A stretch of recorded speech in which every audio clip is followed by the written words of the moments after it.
A recent ominous Truth Social post from Donald Trump leaves no room for the fact that he intends to use his second presidential term, if he's granted one, to punish his critics and those who would hold him accountable. Intrigued? Then click that like, subscribe, and the alert bell, and maybe check out my Patreon, and enjoy the video.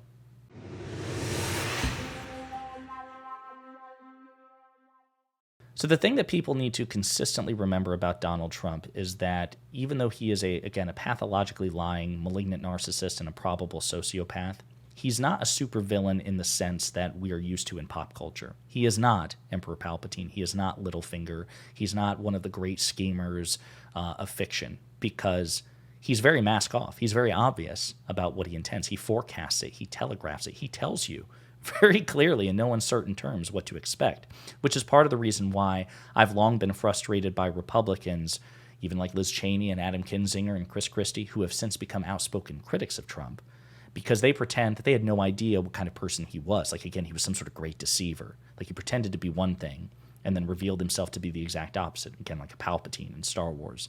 But that's not the case. Donald Trump has never been that way. He's been very transparent. And so that has transcended, that has taken a whole new meaning in his second presidential campaign, because he's making it abundantly clear what he intends to do if he's elected to office. And his followers, his MAGA base, love this. They're eating it up. They love this energy from him. And so I want to play you a very short, it's a 10-second advertisement from maga.com that Donald Trump retruthed. So this is an endorsement. The idea is this video is an endorsement, an official endorsement from Donald Trump. Listen to this video, watch this video, and you tell me what it means.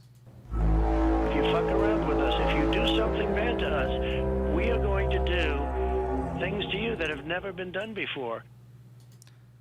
So I'm going to play that one more time, just to make sure it sinks in. If you fuck around with us, if you do something bad to us, we are going to do things to you that have never been done before. So if you F around with us, if you mess with us, we're going to do things to you that have never been done before, with an ominous chord striking and his face zooming in, his glare. That's like something, that would be an advertisement, we're talking about pop culture, for a Marvel villain or a Star Wars villain. Like, you could hear Darth Vader's breath there. And he sees that as an exciting thing. That got nearly 6,000 likes. And look at the comments. They love this. They love this energy from Donald Trump. Now imagine if President Biden or any Democrat, Barack Obama, Hillary Clinton, did anything like this. And this is not unique. This 10-second clip I just played, this is not unique. Donald Trump has been regurgitating this sentiment in various combinations of words for years. This actually isn't even unique to this presidential campaign. We are littered, history is littered with blatant calls to action and violence and aggression from Donald Trump in a way that simply has no parallel. It has no counterpart, it has no counterweight from the left or from Democrats.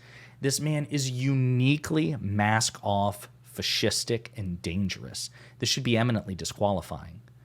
But again, his followers are going to reward him for it. This isn't going to lose him any support. His MAGA base eats this up. So everybody should be on their guard for the notion of somebody as incompetent and corrupt and dangerous and vengeful and petty as Donald Trump. If he gets within a stone's throw of the White House, he is going to go for broke to radically reorganize the conception of executive power. We've already covered it in a previous video, how he wants to make every federal employee at-will employees. You're fired. He wants to remove all employee protections. He wants to accrue more executive power. And his sycophants in a Republican Congress would probably try to facilitate that, because even if they, on principle, oppose it, principle takes a back seat to the Republican Party. They understand that if they defy Donald Trump, they will suffer an electoral consequence of it. So again, I don't know. I don't have a crystal ball. I don't know if he'll get the nomination. He probably will. I don't know if he'll win the election. Hopefully he won't. And if he did win the election, I don't know if he'd be successful, but it doesn't matter. The fact that he's even signaling this sort of vendetta, this vengefulness, and planning to take extraordinary steps to weaponize the executive branch in a way that would even transcend how he weaponized the executive branch in his first term, which was very considerable. This is incredibly dangerous, folks. Donald Trump is objectively by far the worst candidate for the presidency. Literally any Democrat would be vastly better in terms of ethics, intellect, and ethical behavior. We have to reaffirm this. This is incredibly dangerous. And when you're dealing with people who are Trump apologists, just ask them, how would you feel if it were a Democrat who said and did these sorts of things?